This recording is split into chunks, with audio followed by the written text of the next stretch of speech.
Dans cette vidéo, nous allons tenter de nous familiariser avec la notion de carte sous Webi. Pour ce faire, nous allons tenter de représenter le chiffre d'affaires par pays. Nous sélectionnons les attributs dans un premier temps, donc Sales Amount pour le chiffre d'affaires, puis Sales Territory Country pour la dimension géographique. Nous exécutons ensuite la requête.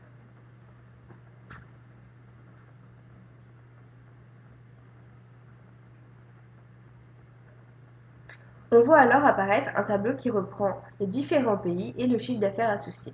Le chiffre d'affaires est une variable que nous avons créée au préalable et dont la formule est la suivante. C'est donc la somme des sales amount. Nous allons donc pouvoir maintenant passer à la réalisation de la carte. Dans un premier temps, par un clic droit, nous devons transformer l'attribut Sales Territory Country en dimension géographique. Nous choisissons par nom puis par pays. On voit que le logiciel détecte tout seul les différents pays. Cependant, si ça n'avait pas été le cas, nous pouvons le faire manuellement.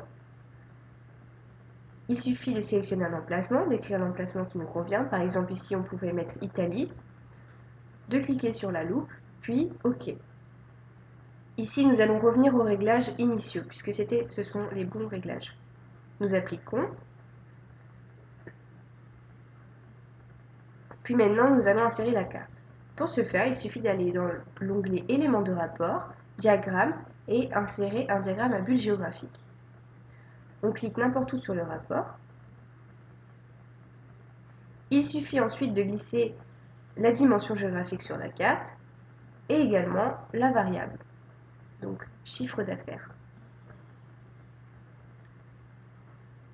On voit alors que le logiciel s'occupe de tout et que la carte apparaît d'elle-même. Nous allons la zoomer un petit peu pour mieux voir. On voit alors que sur chaque pays, lorsqu'on glisse la souris, on peut avoir le nom du pays ainsi que le chiffre d'affaires associé. Si jamais nous voulons mettre un petit peu plus en forme la carte, c'est possible dans les options. Par exemple, ajoutons-lui un titre. Donc, nous cliquons sur titre, cochons visible, puis nous ajoutons le titre qui convient. Ici, par exemple, nous pourrons ajouter répartition du chiffre d'affaires par pays en 2013. C'est donc ce que nous allons faire.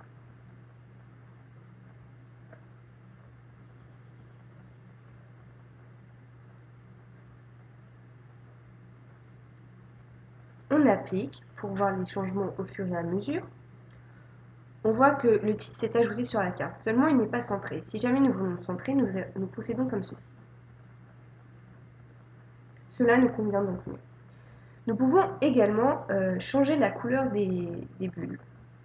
Pour ce faire, il faut aller dans Global, puis l'onglet Palette et Style. On applique une nouvelle fois pour voir le changement. Les bulles sont d'un bleu maintenant plus foncé. Si nous voulons rajouter une bordure à notre carte, c'est également possible sous l'onglet Bordure.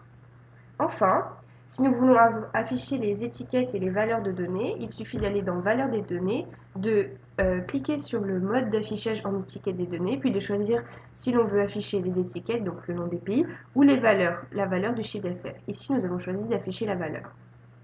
Nous appliquons une nouvelle fois, puis nous cliquons sur OK pour voir le résultat final.